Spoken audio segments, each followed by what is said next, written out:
Ading isyon ta daw nakapost man sa Ting Villadares channel sa YouTube, kaya pakiclick man ana like ag subscribe button, nganing rumambong ag mabalangibog man kita, Diyos mabalos po. Okay. Sa nakalis na taon mga ugang, kadakil na insidente ning aksidente, didi sa Tinabanwaan, urog na sa mga tinampo na kinsari imbuelto ang mga pampublikong bihikulo, arag niya na tricycle, motorsiklo, kadaklan. Ag kadakil na naging biktima, ang mga pasahero niya di, nakin minsan, yung iba, nagbuwis pa ning buhay. Sa arag niya ding emerhensya mga ugang, api ba anuan tulos niya ng mga syudadano, amuan na ambulansya, na among nagitransportar niya ng mga irido sa pinakaaraning hospital o health center facilities. Didi sa Tinabanwaan, nagkakapera sa na ambulansya. Kadakil na ambulansya ta didi, ag iba pang bihikulo na pwede tang usaron sa panahon ng emerhensya. Apwera pa niya di, agu kita ordinansa na nagitauning giya sa operasyon niya na ambulansya para sa serbisyong pang-emerhensya medikal. Ading nasabi ng ordinansa, pinanday ni Konsehal Maria Bella Zantua Nunato bilang principal author, ag adipong sa inyong abang lingkod bilang co-author. Nakinsari mga ugang na ipasara di sa Sangguniang Bayan kaso Oktubre 12, 2020 pa. Sigun sa definition of terms, niya ding nasabi ng ordinansa, ana ambulance o ambulansya, usad kunong bihikulo na pinag-design ag pinag-equip para magtransportar ning agko mga helang o agko mga injury ng mga pasyente papunta, alin ag papunta sa mga lugar, sa mga lugar ning treatment, arig nga hospital and iba pang medical center sa paagi ning by land, water, or air. Affording safety and comfort to the patients. Kinakaipuan pag nakaluna didi, safe, ag komportable na pasyente, ag maibitaran na mag-aggravate pa ang nakahilangan ag injury niya na pasyente. Apuwer sa ambulansya mga ugang, ag kuman piba anong patient transport vehicle o aling PTV. Na ana definition man, amua na any form of vehicle designed to transport vehicle whose condition is of non-life-threatening nature. Baga man itong mga 50-50, pwede na didi sa transport vehicle.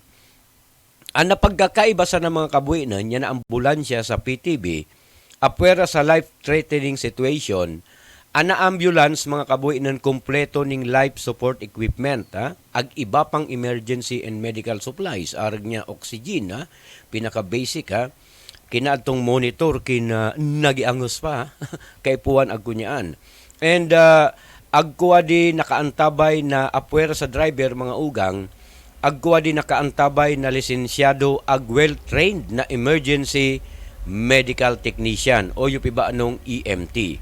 Bueno, uno na nagkakapirang importanteng giya na dapat masabutan niya na sa na mga syudadano sa pag-usar niya ding ambulansya susog sa nasabi ng ordinansa. Primero, ana ambulansya gagamitin sa pagtransportar ng pasyente na kaipuan ng referral sa RHU na maidara sa secondary o tertiary hospital. Apwera na sana mga ugang kinsa emergency situation. Ikadua, ana priority sa pagtransportar ng ambulansya depende sa severity kuno o kalalaan niya napiba anong life-threatening situation.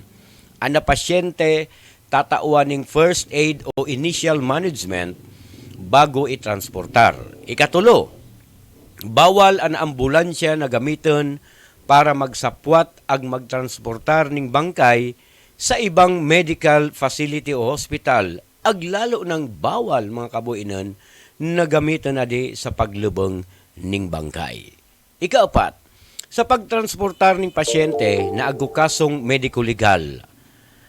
Ana pasyente, pag medico-legal, ngayon nasaksak, binadil, etc. etc. Ana pasyente, kaipuan ma-check up niya na fasilidad ng gobyerno, government hospital, dead or alive.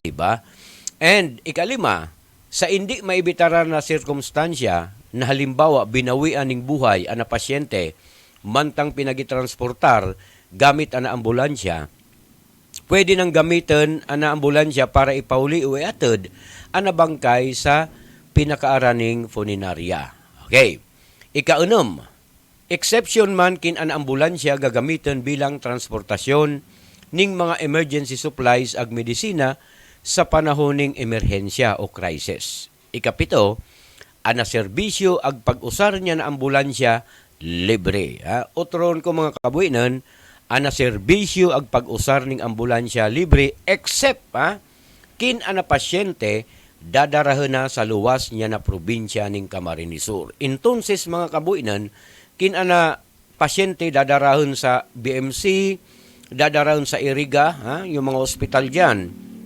Sa Iriga, sa Pili, sa Bato kin sa Aripaman o adto sa First District basta sa lug pa ning Camarines Sur, libre uda man ni 1 sentimong babayadan. Ikawalo, ana babayadan sa ambulansya, gumampalan babayadan kin pagtransportar ni pasyente sa luwas ning Camarines Sur, idideterminar niya na Municipal Health Office ag istriktong sisingilon ana pasyente ag ana bayad idideposito sa RHU Special Trust Fund. Ayan.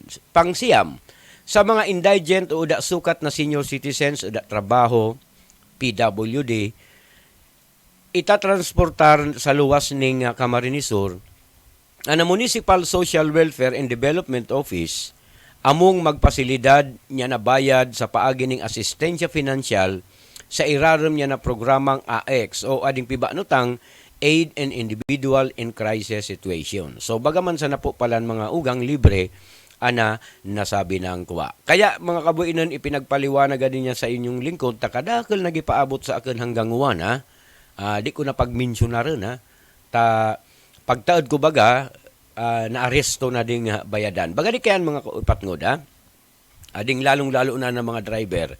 Kina pinagitawan ka mong voluntad ipinagibilang pabuya, baka nga ni pabuya, pakonsuelo ning sintabo o unuman na bagay, mangga ngaya o regalo, cake, ako unin nyo, di ba ka di bayad voluntad na ipinagitao. Alagad kin kamo nagsingil, within Camarines Sur nagsingil kamo, ano ba ano niyan bayad?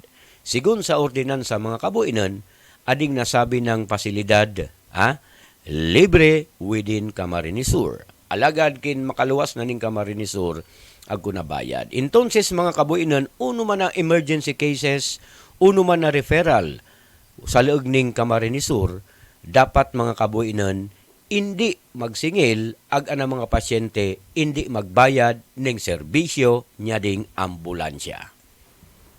Ana paggamit niya ambulansya libre.